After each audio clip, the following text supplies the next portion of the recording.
Amici Non bellini! gridare! Ma che vuoi? No, stai gridando. Dove No, è Rita? no, che c'entra? Stai attento No, perché... ma attento di che? Stai attento. No, perché? No, non voglio sapere niente, sono cose tue, non voglio sapere Ma niente. non te le dico. Comunque, vi porto questa volta un'intervista, ma lunga, ma proprio lunga, stavolta senza tagli, senza niente, senza pensare all'algoritmo, ai like, alle views, non mi interessa. Ho fatto questa bellissima intervista, hanno intervistato loro me, quindi si va più nel dettaglio anche di quello che sono io, di come sono arrivato a fare questa cosa. Nessuno se la vede. Come mi sono trasferito a New York, eccetera, eccetera, eccetera. Godetevela, divertitevi, è bella, è lunga e si va anche nel profondo di certi discorsi. Quali discorsi? Perché non solo mi chiedono Che ti del chiedono? prossimo allenatore, di eventualmente di Sarri, quale sarebbe l'idea migliore, ma E qual è l'idea si migliore? parla di ADL, si parla di discorsi per il futuro, no? Come migliorare, come tornare ad essere competitivi, come sfruttare il fatto che il Napoli... Hai detto che ci stanno 50 milioni di tifosi nel mondo, ecco perché Perché? il club Napoli-Brasile, per esempio, non ha degli incontri con il Napoli ufficiali.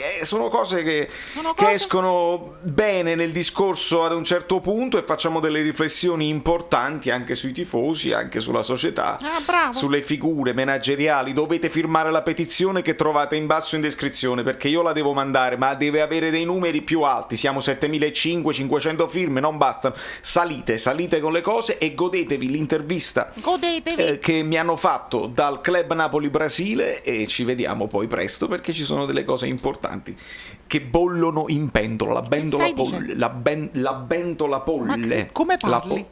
Non ti Ma ti capisco. fai i fatti tu? È un martedì pazzesco.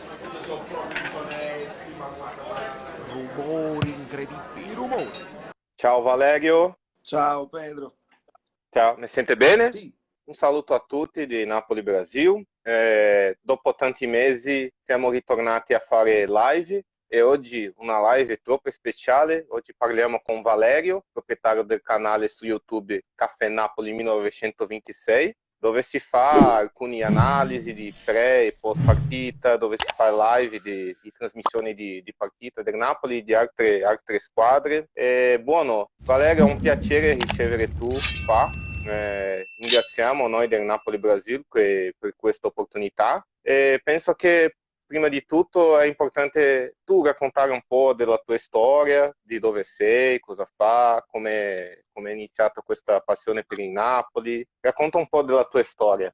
sì, allora io ti ringrazio dell'invito. Io sono nato a Napoli, in realtà la mia casa di Napoli è proprio vicino all'ex Stadio San Paolo, adesso Stadio Maradona, e quindi la passione per il Napoli è nata da quando ero piccolissimo. Mio padre mi ha portato a vedere Maradona quando ero ancora praticamente in fasce, ero veramente 2 o 3 anni, mi portò in tribuna e ancora non capivo niente. Dopodiché la prima partita dove veramente mi sono emozionato fu un Napoli-Milan, gol di Di Canio. Il Napoli vinse quella partita e io capii che era una passione che mi sarei portato appresso per tutta la vita. Dopodiché, 10 anni fa, decisi di trasferirmi da Napoli a New York per inseguire il mio sogno musicale. Io sono musicista e quindi mi sono trasferito a New York. Nel momento anche di pandemia, dove la musica ha cominciato a rallentare, io ho deciso di analizzare, insomma, l'altra mia passione, che dopo la musica è il calcio, e quindi stiamo facendo un pochino di analisi e di commento sulle avventure della nostra squadra preferita. E lo faccio su YouTube, sui vari social, e mi fa piacere, insomma, parlare con i tifosi anche di tutto il mondo. Sì, ho visto che il Vincenzo ha raccontato a me che tu in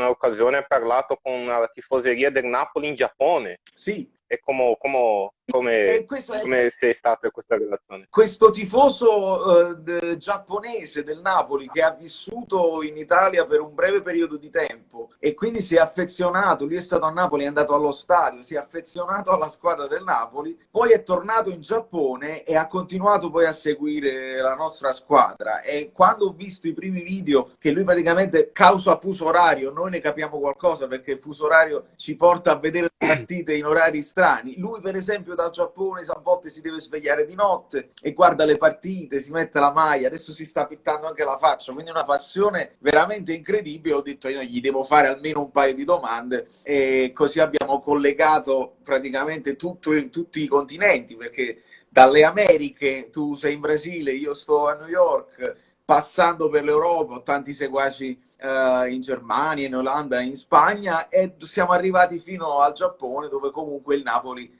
è seguito. Sembra assurdo, ma ci sono dei tifosi molto appassionati in giro per il mondo. Sì, è curioso parlare questo perché il Napoli ovviamente siamo innamorati, ma sappiamo la realtà, il Napoli non tiene la stessa grandezza che tiene altre squadre europee troppo forti, ma infatti ancora possiamo incontrare tifosi innamorati anche in Giappone, questo è una cosa differente. In Brasile è la prima volta che sta parlando con tifosi brasiliani? Sì, questa è la prima chiacchierata con i tifosi brasiliani. Io ho avuto l'opportunità, grazie al mio collaboratore Fabio, anche di intervistare un giornalista messicano, quindi si è parlato di Lozano e in seguito ho parlato con giornalisti colombiani e quindi si è parlato attualmente di Ospina, ma anche degli ex giocatori colombiani del Napoli, Zapata, insomma i vari colombiani, Zuniga, eccetera, eccetera. Quindi questa è la prima volta con il Club Napoli Brasile, sono molto contento e il Napoli comunque ha una storia di brasiliani importanti, no? Sì, sì, abbiamo una storia dei brasiliani importanti che hanno giocato nel Napoli, anche una storia importante sopra la tradizione italiana in Brasile, con la immigrazione che è troppo forte. Questo io penso che è una delle ragioni che ha fatto il Napoli essere una squadra molto, molto popolare in Brasile, perché gli italiani che sono arrivati in Brasile, in grande maggiorità nella città dove sei nato, in São Paulo, sono del sud, sono del Mediterraneo, pertanto sono napoletani, calabresi, anche perché se arriva in quartieri tipici italiani dove si trova ristorante che sono in una famiglia a quasi 100 anni e nella stessa famiglia, si può trovarci una bandiera del Napoli, una sciarpa, una maglia, soltanto questo è anche una influenza e anche per i giocatori, perché io specialmente quando dicono è una cosa strana, perché se chiede ma quale squadra tu sei tifoso, si aspetta di dire io sono tifoso del San Paolo, del Palmeiras, del Flamengo, no, io sono tifoso del Napoli, ma come sei tifoso del Napoli? No, perché questo Napoli, una funzione di famiglia, o a volte nel nostro gruppo vediamo molti brasiliani che dicono io ho iniziato la passione del Napoli quando giocavo in FIFA, ho deciso di fare un modo allenatore, ho cercato il Napoli, ma poi ho deciso di cercare la storia del club e anche la storia della città, perché questo è molto importante. Il nostro gruppo tiene una proposta di non parlare solo del calcio, ma anche della cultura napolitana che è troppo bellissima, anche della musica, anche della cucina, della storia della città che è troppo antica. Io sempre dico che tifare al Napoli non è solo guardare una partita del calcio, si sente il Napoli in tutti i momenti, se sta ascoltando una canzone napolitana si pensa nel Napoli, se sta mangiando una sfogliatella si pensa al Napoli. Questo è un pensiero mio, è una cosa che si vede anche in brasiliani che non c'è una origine italiana, una famiglia italiana, ma sono innamorati del Napoli anche per la cultura, per la musica. Io credo che questo non si trova in tante squadre al mondo. Hai ragione, hai ragione. Io credo anche che essendo Napoli città, forse l'unica grande città, almeno in Italia, che ha una sola squadra, perché se pensi, insomma, a Milano ce ne sono due, a Torino ce ne sono due, a Roma ce ne sono due, mentre il Napoli è l'unica squadra di una grande città, di una grande metropoli, allora molto spesso non c'è nemmeno rivalità interna. Se sei di Napoli e hai scelto di tifare per il Napoli, è un'identità che si crea, è un connubio speciale tra la squadra che segui e la città, quindi le tue origini che fanno parte, appunto, come dicevi, di una cultura, insomma, millenaria. straordinaria, è una città troppo importante per essere considerata solo la città del mandolino della pizza, c'è di più e c'è di meglio, e nelle mie live, insomma nei miei video di YouTube sta uscendo in maniera naturale, tra un commento e l'altro della partita, ci sono delle citazioni teatrali, si parla di Edoardo, si parla di Totò, è inevitabile anche per il mio background, perché i rumori, The Noises in New York, ovviamente, il mio background viene anche dal teatro, perché mio padre è attore, quindi io sono nato insomma dietro le quinte dei suoi spettacoli e lo seguivo sempre, e quindi è inevitabile per me ogni volta che mi trovo di fronte a una telecamera parlare di calcio, degli argomenti che escono ovviamente, ma metterci in mezzo musica e teatro, perché fa parte di me, fa parte della mia cultura. Certo, e quali stili musicali tu suoni?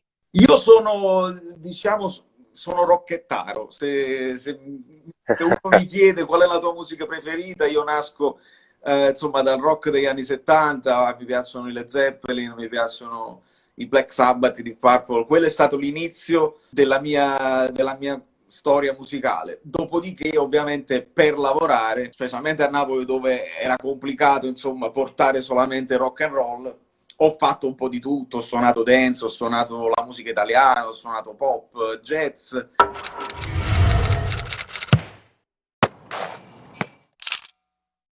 E questo mi ha aiutato poi dopo, quando mi sono trasferito a New York, ad essere pronto a qualsiasi tipo di sfida musicale, perché è capitato, c'è da suonare questo tipo di serata, serve un repertorio blues, e io, va bene, si può fare, perché comunque ho studiato un po' di tutto e ho la fortuna di essere appassionato, cioè mi piace un po' tutto quello che è nell'ambito musicale, anche la diversità, e non c'è città più importante di questo per la diversità di New York, dove le varie culture si incontrano, si mischiano ed esce qualcosa di nuovo che ovviamente arricchisce quella che è la proposta musicale della città e non solo. Certo, e sì, parlando di questa tradizione italiana fuori d'Italia, anche a New York sappiamo che c'è una influenza italiana grandissima, anche ieri ho parlato del Little Italy, e già trovato alcuni gruppi di tifosi napoletani in New York.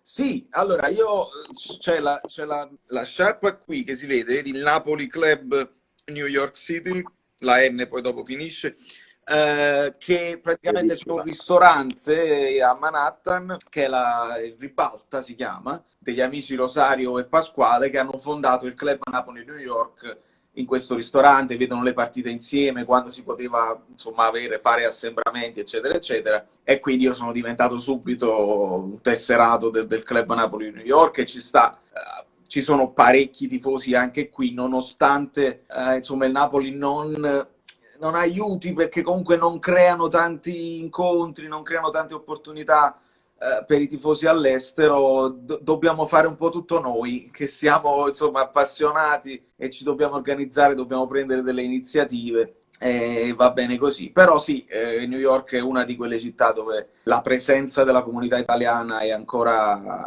importante e forte, anche se non stiamo più in un quartiere specifico. Little Italy è abbastanza, si è perso insomma quella community così stretta e circoscritta in un solo quartiere. Siamo un po' ovunque, ci siamo spostati un pochino ovunque, e quindi va bene anche così, insomma, perché ci mischiamo con le altre culture. A me piace anche più così. Ah sì, anche qui in Brasile, anche perché abbiamo tanti piatti che sono diversificati, perché a volte l'italiano non poteva incontrare tutti gli ingredienti che si faceva in Italia, no? Allora sappiamo che il parmigiano, per esempio, in Italia si fa con melanzane, Sì. in Brasile si fa con carne, i melanzane.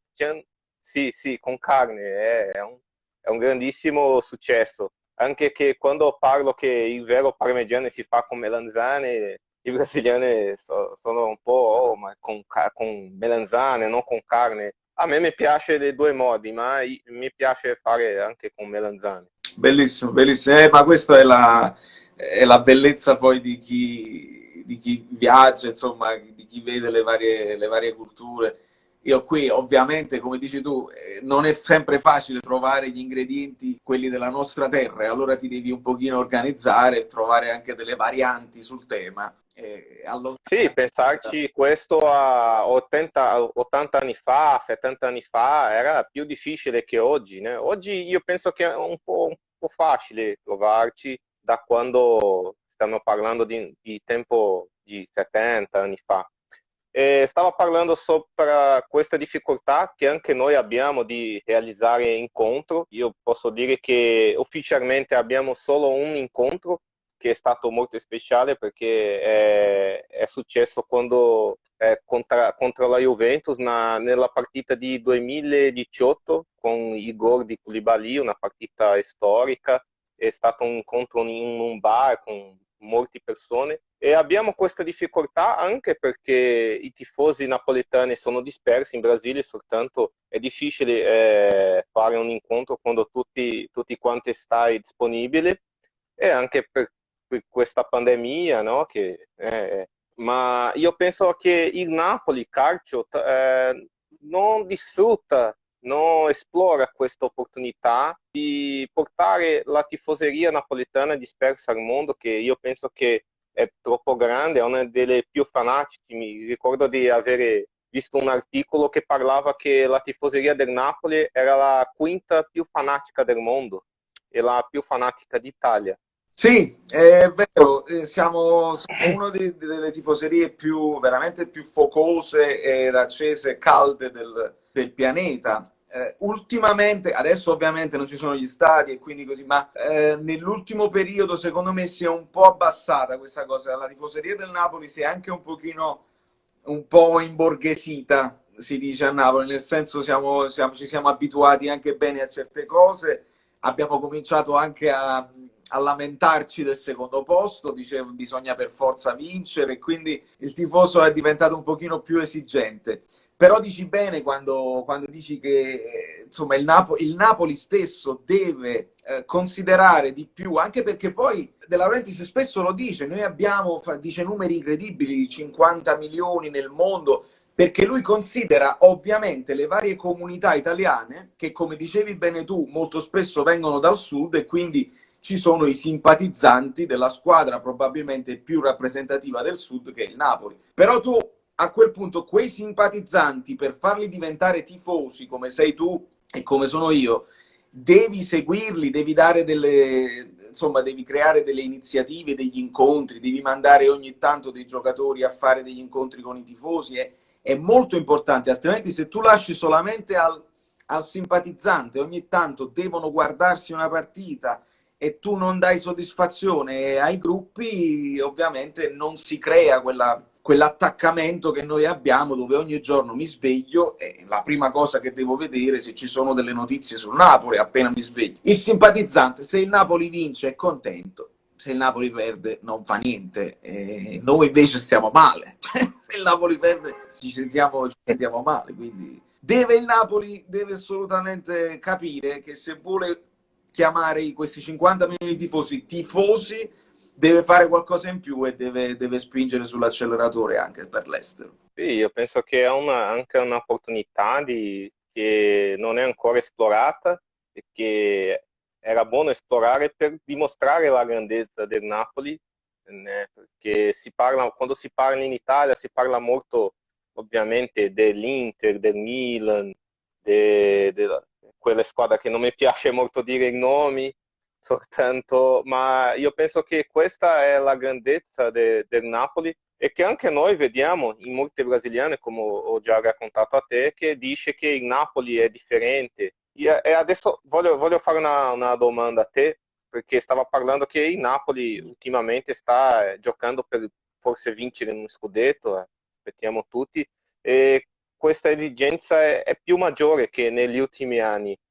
Si parla anche, ovviamente, alcuni tifosi si parlano di modernizzare il Napoli, forse ricevere un investimento esterno di un arabo, di un cinese, e diventare lo stadio in un'arena. Tu cosa ne pensi di questa situazione? Tu pensi che è meglio no perché può perdere la tradizione napolitana o cosa ne pensi? È una bella domanda. Il calcio sta cambiando, stiamo andando verso il calcio molto più globalizzato, ma ha bisogno di soldi anche freschi per resistere con le superpotenze mondiali, di economia in generale.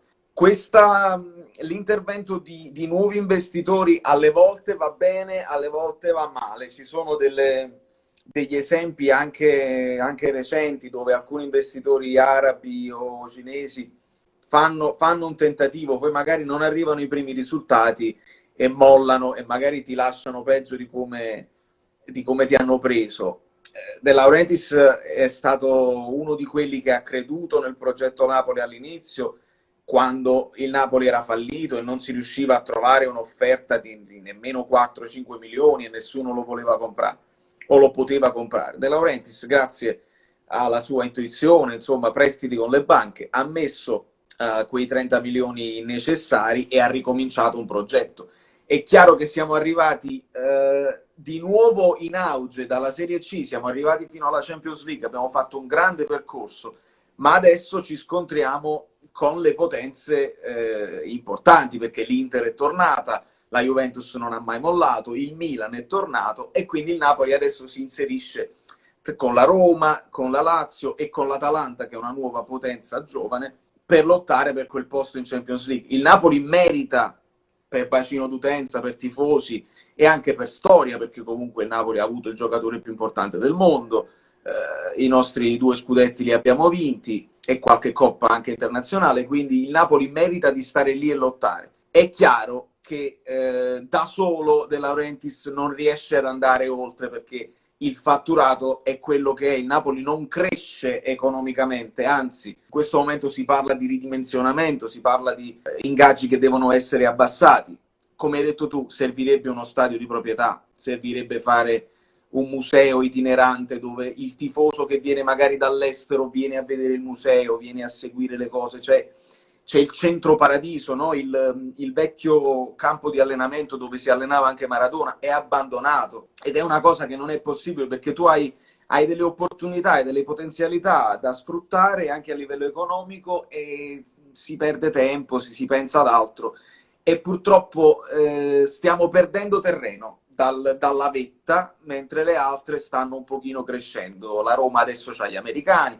È complicato, Pedro, è complicato perché a Napoli è più complicato che in altre città, perché è una città difficile, le strutture mancano e ci sono 2 stati, però se vogliamo fare il salto di qualità, secondo me servirebbe l'intervento di qualcun altro per poter fare quel salto, altrimenti quinto, quarto, sesto posto, questa è la nostra potenzialità al momento con De Laurentiis presidente, secondo me. Sì, negli ultimi anni erano possibili pensare anche in scudetto. Penso che 2018 è stato la stagione dove si è mancato un pochino. Io penso che sì, è importante accertare l'investimento esterno. Non lo so se bisogna diventare lo stadio un'arena, ma io penso che la tua idea del museo, anche disfruttando di tutta la tradizione che tiene Napoli, con le pizzerie più antiche al mondo, con la cucina, anche con la città che è bellissima. Io penso che un po' di questa difficoltà è anche con il popolo, che è molto tradizionalista, vuole sempre preservare la tradizione. Mi sembra una volta di avere visto un video dove 2 ragazze, una era portoghesa, l'altra era americana, se non mi sbaglio, che si arrivavano in pizzeria chiedendo una pizza quella pizza famosa in Stati Uniti con ananas, tu sai, e i napoletani restavano, né, incazzati, no, questo non si trova qua. Io penso che questa tradizione è importante, però come ha detto, se vogliamo vincere un scudetto, io penso che la Champions sta molto lontano dalla nostra realtà, ma io penso che anche per la nostra tifoseria, per la nostra passione, è meritato vincere uno scudetto, ma io penso che questo è possibile, chiaro, con investimento esterno, non di diventare il Napoli di perdere tutta la sua tradizione, ma di migliorare perché il calcio sta cambiando e questo è inevitabile. Né? Anche abbiamo una domanda di un membro nostro, Luigi Di Vaio, è un napolitano ma che vive in Brasile da 4 anni di età. Tu pensa che questa situazione della tifoseria è anche per il prezzo del biglietto? Perché ha detto che nella curva costa 20 25 euro. Io penso che questo è un modo simile a quello che ha fatto l'Inghilterra negli anni 70, 80 con il problema del hooliganismo, no? Tu pensa che questo è possibile diventare il prezzo più basso? È una bella domanda perché in effetti il problema vero che poi si è trovato di fronte il tifoso napoletano era anche che gli abbonamenti non erano più convenienti delle singole partite. Allora se io mi abbono all'inizio e spendo una cifra X e invece vado a vedermi tutte le partite una dopo l'altra, alla fine mi ritrovo che ho risparmiato se non ho fatto l'abbonamento e questo non è possibile. Devi assolutamente, per un tifoso che decide, che ti dà fiducia a scatola chiusa e si fa l'abbonamento, deve avere dei prezzi più bassi, più vantaggiosi, devi dargli dei vantaggi, magari un incontro con la squadra fatto una volta ogni tanto e quindi delle attenzioni in più verso il tifoso. Il prezzo in generale può essere che insomma far salire il prezzo cambia, questo è un discorso a lungo andare, cambia anche il target del tifoso che va allo stadio, chi si può permettere un prezzo più alto, vedi qua dicono la curva costava 40 euro, ovviamente è un altro target di tifosi e credo che questo fosse l'idea di De Laurentiis, che ogni tanto ha sempre parlato di stadi piccolini, un'elite di piccoli tifosi, insomma 30.000, 40.000 al massimo, ed è molto diverso dalla storia del Napoli in generale, dove veramente la partita era l'incontro popolare di tutto quello che significava anche un momento di rivalsa nei confronti del nord, nei confronti di un paese che ha sempre visto il sud come una forza da sfruttare che non ci considerava. Arrivava la partita, arrivava il momento in cui il Napoli poteva prendersi una rivalsa nei confronti di una superpotenza del nord, perché avevamo Maradona e ci potevamo riuscire, ed ecco che lo stadio San Paolo andava oltre la capienza. 60.000 non bastavano più, ci si stringeva ed eravamo 70.000, sfioravamo gli 80.000. E quello poi ha creato il mito della tifoseria più calda, una delle più calde del mondo, proprio perché l'urlo del San Paolo, la presenza in tutti i settori, anche dove non si vede bene, perché nell'anello inferiore tu la partita non vedi praticamente niente, era solamente stare lì insieme agli altri tifosi che dava una soddisfazione incredibile e quindi questo è il passato. Temo che il futuro invece voglia essere più di elite, più di meno persone che vanno allo stadio, insomma, in un altro modo, ma non vivono la partita come il tifoso appassionato.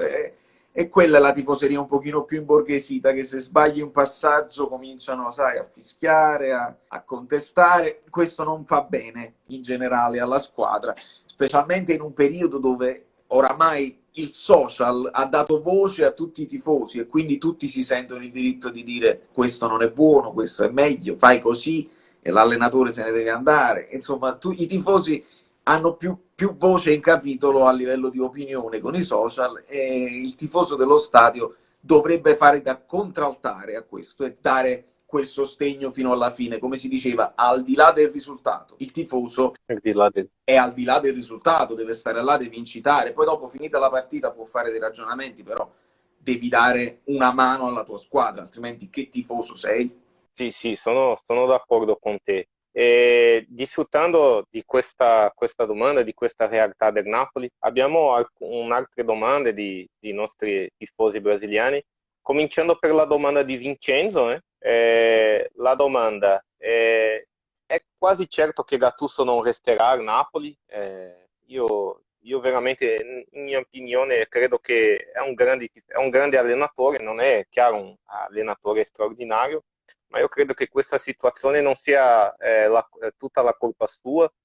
Dobbiamo ricordare che questa stagione, abbiamo molti giocatori infortunati, molti giocatori lesionati, soltanto io credo che non è tutto la colpa sua, ma si parla che Gattuso non resterà, si parla in altri nomi, si parla in Benitez, alcuni tifosi vogliono il ritorno di Mazzarri, ma si parla anche di Maurizio Sarri. Tu cosa ne pensi se Sarri ritorna al Napoli? E se ritorna, quale giocatore sono andati via del Napoli se Sarri ritorna? Allora, io non credo molto alla logica, cioè non vedo una logica nel ritorno di Sarri, perché Sarri non è l'allenatore di 4-5 anni fa che il Napoli prende dall'Empoli, è un allenatore esperto ma in rampa di lancio, perché è un allenatore che ha fatto tutte le categorie, ha un'idea di gioco ben precisa, arriva al Napoli come sua grande occasione, trova una squadra forte, una squadra con tutti i giocatori forse nel meglio della loro carriera, e si crea una magia, una vera e propria un gruppo magico, e si arriva fino a quel secondo posto di 91 punti che è una sorta di miracolo, uno scudetto che quasi ci possiamo appuntare. Credo che il Sarri che arrivasse domani non sarebbe la stessa cosa, perché prima di tutto non ha quel gruppo dei giocatori, qualcuno è rimasto, ma credo che sia rimasto stanco oramai, perché non puoi più vincere, magari sei anche insomma frustrato dal fatto di fare uno sforzo immane, perché giocare il gioco di Sarri richiede uno sforzo superiore agli altri, perché devi fare degli allenamenti specifici, non c'è pausa, Sarri si affida a 14-15 giocatori al massimo, non utilizza tutta la rosa, e se non lotti per lo scudetto, secondo me può essere controproducente questo tipo di lavoro qua nei confronti di giocatori che potrebbero meritare anche altri palcoscenici, e penso a un Koulibaly che insomma in questo momento è forse il giocatore più rappresentativo, anche se ha avuto un'annata difficile, ma è uno di quelli che ha mercato, perché se ci pensi le grandi squadre guardano a Koulibaly, guardano magari a Fabian, non so se le grandi squadre punterebbero su Insigne. Ma per tornare alla tua domanda, non voglio uscirmene dal discorso Sarri. No, senza problema, può parlare quanto te vuoi. No, perché è interessante. Sarri lascia il Napoli, va al Chelsea, impara, insomma, conosceva, migliora l'inglese, vince l'Europa League. Dal Chelsea va alla Juventus, vince lo scudetto, conosce un'altra realtà, quindi conosce due realtà internazionali più grandi. Ha senso che Sarri torni indietro, perché andare dal Chelsea alla Juventus al Napoli è un tornare indietro. Avrebbe senso per Sarri tornare indietro conoscendo già quali sono le possibilità di De Laurentiis, perché ricordiamoci che Sarri lascia il Napoli perché aveva la convinzione che più di quello che aveva fatto, i 91 punti, non poteva fare, e aveva una paura incredibile che certi giocatori con clausola potessero lasciare la squadra se fossero arrivate le offerte. Allora, che senso avrebbe per Sarri fare questo passo indietro, perché è un passo indietro per la sua carriera? Quindi mi chiedo questa cosa qua, a meno che non scopriamo che Sarri altre offerte non ne ha e decide di rimettersi in gioco. Deve poi chiedere scusa per quello che ha detto quando è passato poi alla Juventus, perché ha fatto finta di dimenticare tutto il sarrismo, il fatto che lui era il comandante di un popolo prima che di una squadra. E quindi immagina questo scenario: arriva Sarri, vinciamo le prime 5 partite, giochiamo bene, benissimo, si ricrea quella magia, ma se non funzionasse l'inizio e il Napoli zoppica, magari ne pareggia una, ne perde una, magari con una piccola, capisci come poi il popolo napoletano si riverserebbe contro e direbbe: il traditore è tornato, però non è buono, senza Albiol, senza Reina, senza Jorginho, senza Hamsik, senza Callejon non va bene. Si creerebbe di nuovo una situazione di ambiente ostile, lasciando perdere anche i giornalisti che poi sfrutterebbero queste cose qua, e quindi in una situazione di ambiente ostile si sa che il Napoli va più in difficoltà, perché essendo l'unica squadra della città si parla solo del Napoli e ognuno dice la sua, nel bene o nel male. Quindi secondo me questa situazione qua potrebbe essere molto molto pericolosa, affascinante sotto un certo punto di vista, ma pericolosa. Sì, io credo che come è arrivato il sogno di vincere lo scudetto e questa opportunità è stata più prossima con Sarri, molte persone sperano che se Sarri ritorna più possibilità di vincere lo scudetto. Anche dobbiamo ricordarci che quando Sarri è arrivato, io mi ricordo che la prima partita è stata con Sassuolo, abbiamo perso, se non mi sbaglio, di 3-2 e Sarri era stato criticato anche per il Maradona, Sì, ma dobbiamo dire che era una incognita, non si sapeva il potenziale di Sarri. Io sono d'accordo con te, io credo che è pericoloso se Sarri ritorna. Chiaro che se la vita è il risultato, no? Se il Sarri ritorna, il Napoli vince le 5 partite, si parlano già in scudetto, sì. si parlano in vincere, arrivare forse a una semifinale di Champions, ma se non vince con tutta la storia, e sappiamo bene la reazione dei tifosi napolitani quando anche tanto un giocatore come un allenatore va a giocare nella Juventus, sappiamo la reazione. Soltanto disfruttando di questa domanda, ho una domanda adesso di Rafael Soares, un grande amico nostro, un grande membro, è già stato in Napoli 2 volte, ha visto 3 partite, anche una contro la Juventus, e lui fa questa domanda: se tu non credi che Sarri è l'allenatore ideale, per te qual è oggi l'allenatore ideale per il Napoli? Eh. No, Non c'è. no, c'è, sicuramente c'è, e il problema è uno solo. Serve una scelta precisa e serve che venga portata avanti con decisione dalla società. Se tu mi fai bene a ricordare che l'inizio di Sarri non fu buono. Sarri stava facendo anche degli esperimenti con un altro modulo e si cominciò male. E ovviamente tutto l'ambiente cominciò a parlare. È arrivato l'allenatore dell'Empoli, se ne scendiamo, diventiamo peggio dell'Udinese, eccetera, eccetera. De Laurentiis fece un intervento molto preciso e disse: è inutile che vi lamentate, Sarri è confermatissimo, io ci credo moltissimo, si andrà avanti con Sarri. Questo tipo di fiducia ha portato poi dopo anche i giocatori a dire: l'allenatore è questo, mettiamoci d'accordo tra di noi, cerchiamo di arrivare al meglio, e poi si cambia un modulo, si andò bene, eccetera, eccetera. Questo tipo di fiducia è mancato nel momento in cui Gattuso ha avuto le prime difficoltà, perché se ci pensi Gattuso è andato bene all'inizio e quindi si pensava anche. De Laurentiis voleva rinnovare il contratto, era Gattuso che diceva ci sono troppe clausole, non lo so, aspettiamo. Dopodiché, quando sono venuti i rumori dell'ambiente che non era più contento dell'allenatore, ADL invece di ribadire la fiducia, ma seriamente, lui ha ribadito la fiducia dei suoi collaboratori, di Chiavelli, eccetera, eccetera, ma nel frattempo contattava gli altri allenatori. Se tu contatti gli altri allenatori vuol dire che non hai l'idea chiara. Se non hai l'idea chiara, purtroppo il prossimo che arriva ritorna qualunque esso sia, si ritorna al problema di non avere la fiducia fino in fondo. Se non hai la possibilità di lavorare almeno 2 o 3 anni consecutivamente, non si può fare bene. Allora, tra i vari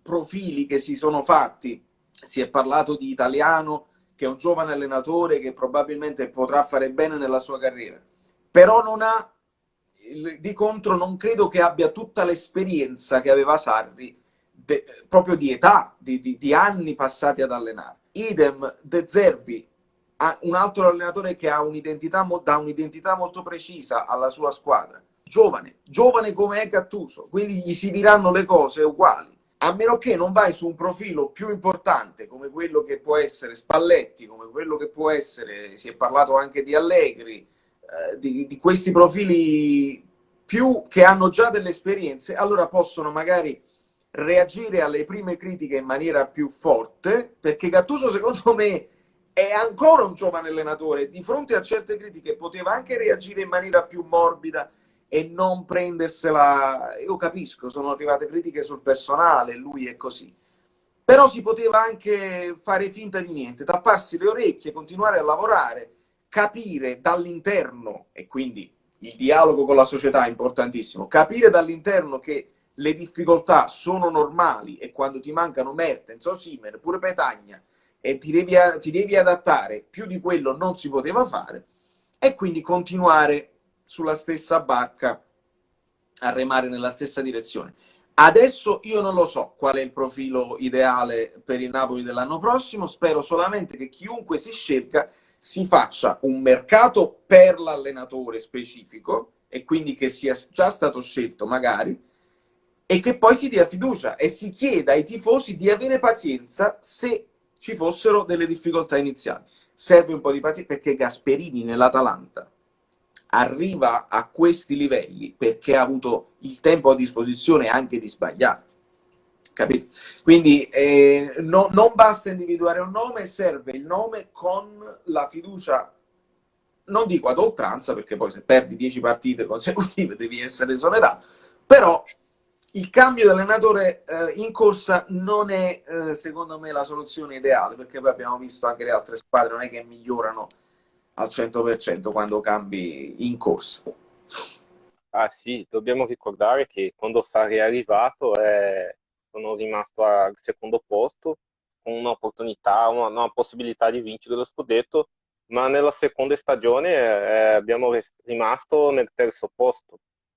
Beh, Pertanto io credo che il risultato è importante, ma io credo anche che la identità, tanto per giocare come allenare il Napoli, è molto importante, perché a volte ti porta un giocatore che è buonissimo, che è straordinario, che tiene un talento indimenticabile, ma se non tiene la identità, se non capisce come giocare nel Napoli, non lo so, il giocatore può non giocare niente, anche per l'allenatore. Per me, oggi, in questo scenario, Gattuso è quello che tiene una grande identità con il Napoli. Per me è la migliore opzione, ma non è la mia decisione se rimane o no.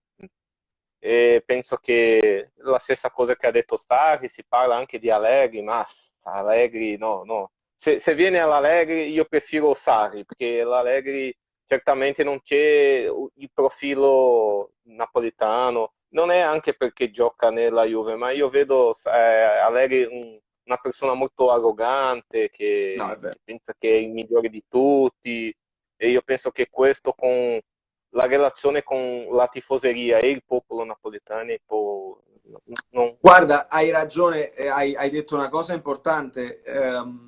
L'allenatore che viene sulla panchina del Napoli deve legare con l'ambiente.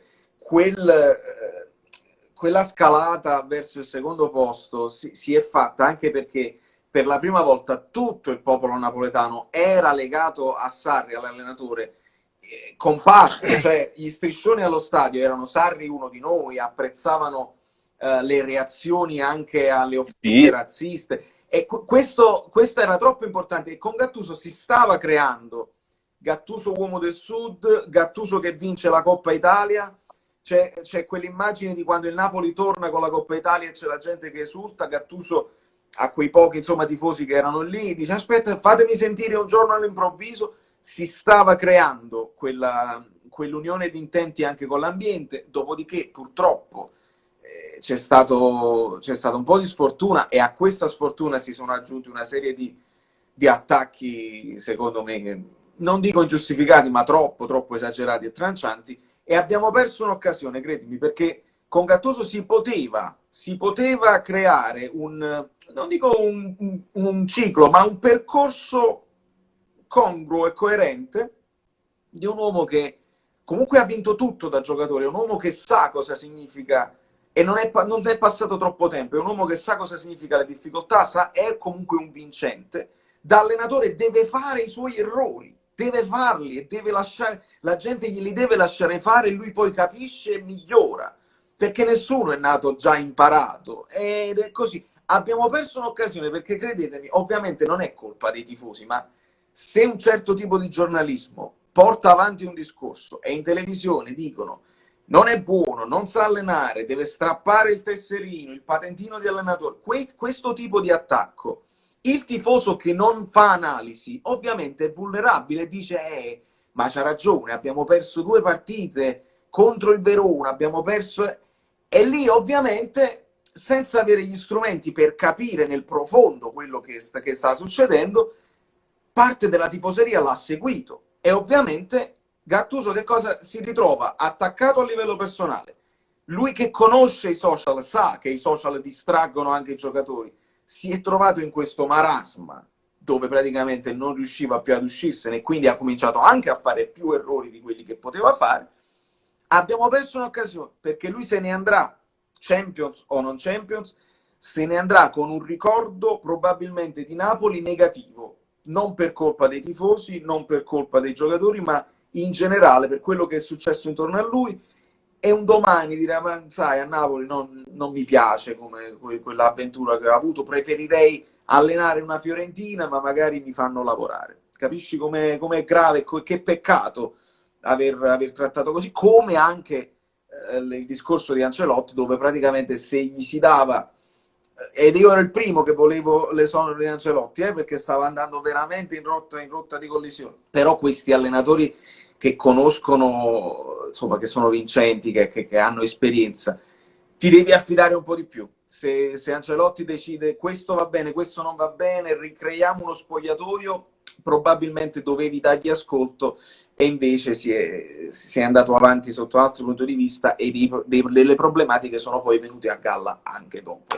Questo è il problema. Serve un uomo che faccia da tramite, amico mio, tra ADL e la squadra come allenatore, squadra e giocatori e l'ambiente che sta dietro, che sfrutta. Serve un uomo che conosce l'ambiente e che può dire tu zitto, tu non puoi parlare, tu difenditi in questa maniera, tu ADL non ascoltare quella televisione, ascolta quest'altra.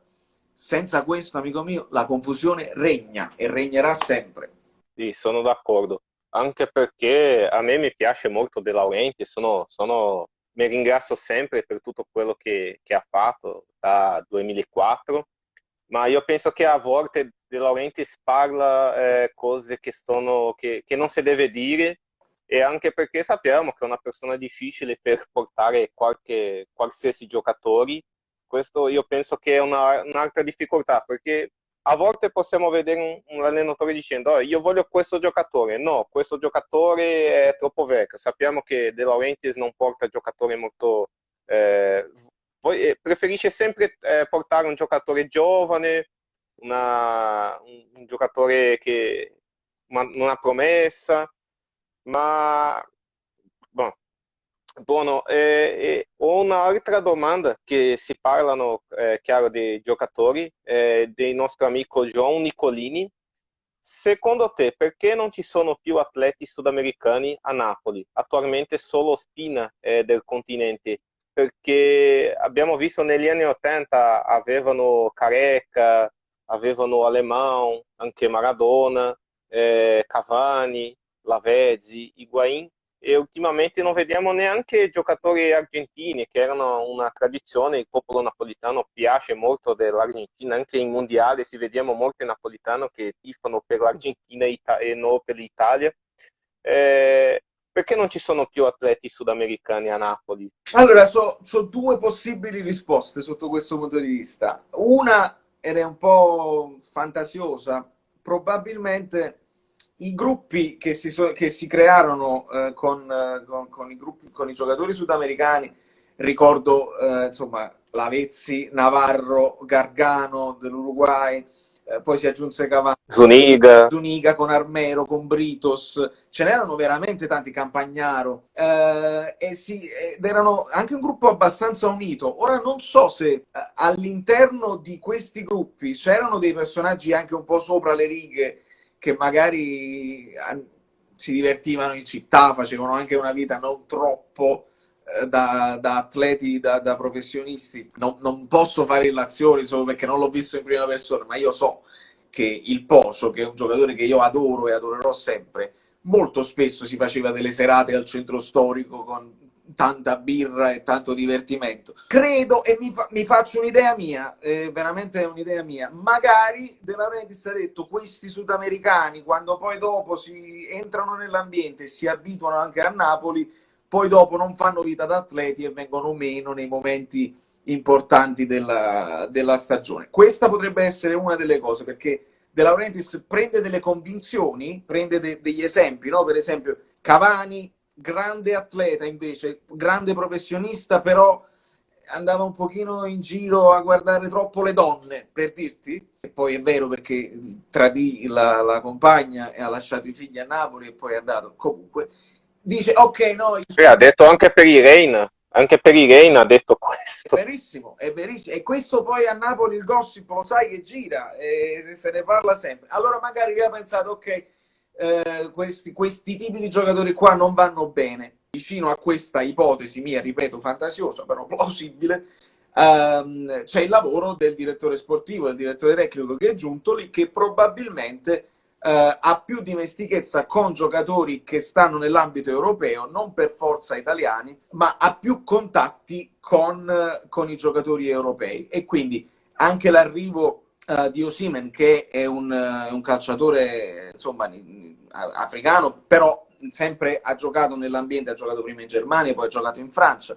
Quindi non dico che Giuntoli conosca solo giocatori italiani, sono sicuro che ha un'ampia conoscenza dei giocatori di tutto il mondo, però forse è più specializzato con i suoi contatti nell'Europa e non ha molti contatti all'interno del Sud America, cosa che invece un Salvatore Bagni, ex giocatore del Napoli, esperto di calcio sudamericano, ha molti contatti in Sud America e molto spesso ha suggerito dei giocatori sudamericani al Napoli, e il Napoli non sempre ha accettato il suggerimento. Quindi è un peccato, perché si sa che insomma in Brasile in Brasile come in Argentina ci sono dei talenti che vanno tenuti d'occhio, e sono anche quei giocatori che magari ti aumentano anche l'appeal con i tifosi internazionali, perché immagina un James Rodriguez che arriva a Napoli, è una star internazionale, tutta la Colombia andrebbe in giro con la maglietta del Napoli di James, e adesso invece ovviamente guarderanno di più la Premier, perché sta lì all'Everton, e il Napoli era un'operazione rischiosa, però se Ancelotti ti chiede quel giocatore, seguilo, fallo, vedi che succede e poi vai avanti. Se non va bene fai un'altra cosa. Questo è il problema, secondo me, sempre unione di intenti. De Laurentiis, scegli un direttore sportivo, scegli un allenatore, segui i loro consigli, perché se non lo fai esce una via di mezzo che a volte va bene, ma a volte non va bene. Certo, certo. Purtroppo il tempo sta finendo, mi mancava tanti domande per fare, tanti cose per parlare. L'ultima domanda, tu hai raccontato di una partita speciale contro il Milan, con un gol di Canio. Un altro momento speciale con il Napoli, una partita, un incontro, un'occasione che vuoi raccontare? Allora io sono stato abbonato al San Paolo anche nei momenti bui, nei momenti insomma dove il Napoli non andava proprio bene. Ricordo una partita, era la prima partita del campionato in casa e giocavamo contro la Juventus, ed era il Napoli che aveva comprato Saber, aveva Usain, aveva dei giocatori non eccezionali, c'era Prunier, insomma momenti non belli.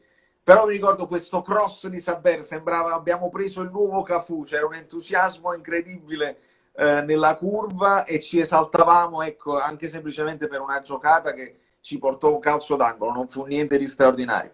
Ma in quei periodi bui io mi affezionai al primo giocatore che, dopo i grandissimi, insomma, Caré, Cazzola, Maradona, Fonseca, il primo giocatore che io ho visto dal vivo e a cui mi sono affezionato era Stefan Swok, che era questo attaccante anche piccolino, bassino, dai capelli lunghi, che sfuggiva le difese, aveva un grande tempo sul fuorigioco, aveva lo spunto, il tiro in porta, riusciva anche da piccolo a segnare di testa, e faceva una bella coppia lui con Stellone, e fu un Napoli che dalla Serie B salì in Serie A, e fu un bellissimo campionato, un campionato emozionante, ed è un peccato che il Napoli poi non confermò Squawka anche nella Serie A, perché si poteva fare di più con quell'attaccante. L'Aquila Azzurra era straordinario, e spero che chissà un giorno riesco anche ad intervistarlo, mi tolgo uno sfizio, perché sono molto legato a quel bomber dell'epoca, visto che